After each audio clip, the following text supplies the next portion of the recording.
হিংসার কোনো ওষুধ আজ পর্যন্ত কেউ আবিষ্কার করতে পারেনি। তাই কে আপনাকে নিয়ে দেখে জ্বলছে সেটা নিয়ে কখনো মাথা ঘামাবেন না, তাকে জ্বলতে দিন। মনে রাখবেন, প্রদীপ যতই জ্বলুক একদিন না একদিন তেল ফুরিয়েই যায়, আর তেল ফুরিয়ে গেলেই সে আগুন আপনা আপনিই নিভে যায়। জীবনের পথে চলতে সবসময় দুইটি জিনিস সর্বদা সাথে রাখবেন। এক, সম্মান, অন্যটা হচ্ছে দৃঢ়তা।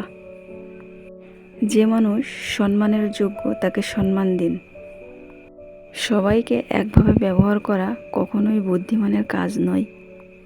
তাই যার প্রাপ্য সম্মান তাকে সম্মান দিন, আর যার প্রাপ্য শিক্ষা তাকে শিক্ষা দিন।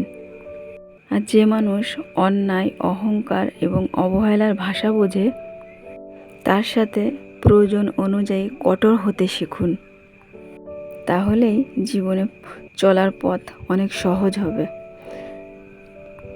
আর আপনার মানসিক শান্তিও অটুট থাকবে। সকালবেলা ঘুম থেকে উঠেই আসলে সারাদিন বৃষ্টি হইতেই আছে। এখানে দেখেন সারাদিন বৃষ্টি হচ্ছে। এখন বাজে সকাল 8টা, তাও এখনও বৃষ্টি থামাথামির কোনো নামগন্ধ নাই। এইখানে আমি একটু চাপটি বানিয়ে নিচ্ছি। চাপটির ভিতরে এখানে ডিম, পেঁয়াজ, কাঁচামরিচ আর হচ্ছে এখানে দিছি একটা আলু কুচিয়ে দিছি, আর একটা হচ্ছে আর এক টুকরা কুমড়া দিছি, আর লবণ।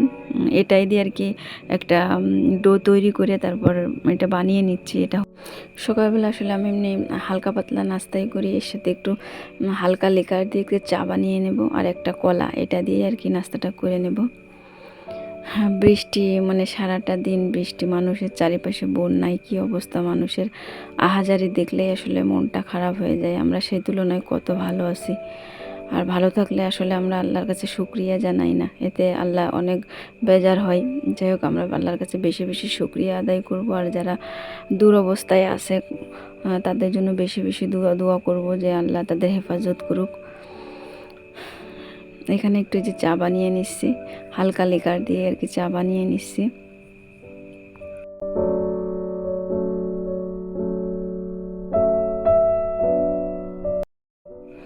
আসসালামু আলাইকুম। কাছে এবং দূরে যেখান থেকে আমার ভিডিওটি দেখছেন, আশা করি সকলে ভালো আছেন। আজও একটু নতুন ব্লগ ভিডিওতে আপনাদের জানাই অনেক অনেক ওয়েলকাম।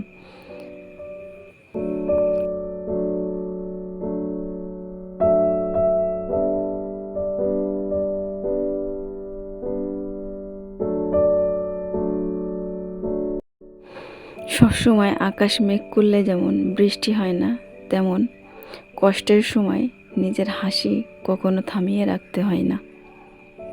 নিজের মন খারাপের কথা সর্বদা সবাইকে বলবেন না। একটা কথা মনে রাখবেন, মানুষ মলম লাগানোর থেকে লবণ লাগাইতে বেশি পছন্দ করে।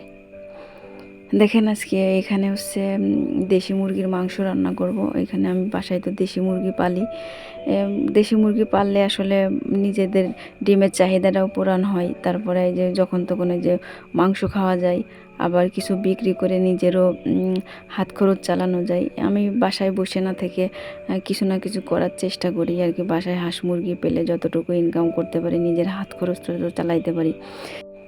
মুরগির আসলে দেশি মুরগির মাংস কিন্তু একটু হালকা পাতলা ঝোল করে রান্না করলে বেশি ভালো লাগে, বেশি ভুনার থেকে।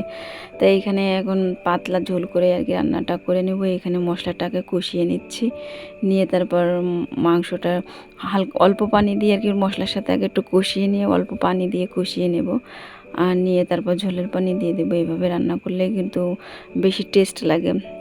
আমি এখানে হালকা পাতলা ঝোল করেই রান্না করব। আর এখানে এই যে কলিজাটা রেখে দিলাম, ওইটা পরে দিব, মানে ঝোলের পানিতে আর কি কলিজাটা দিয়ে দিব। এখন দিলাম না, এখন রেখে দিলাম। আগে থেকে দিলে ওটা গলে যাবে, এই জন্য আগের থেকে দিলাম না।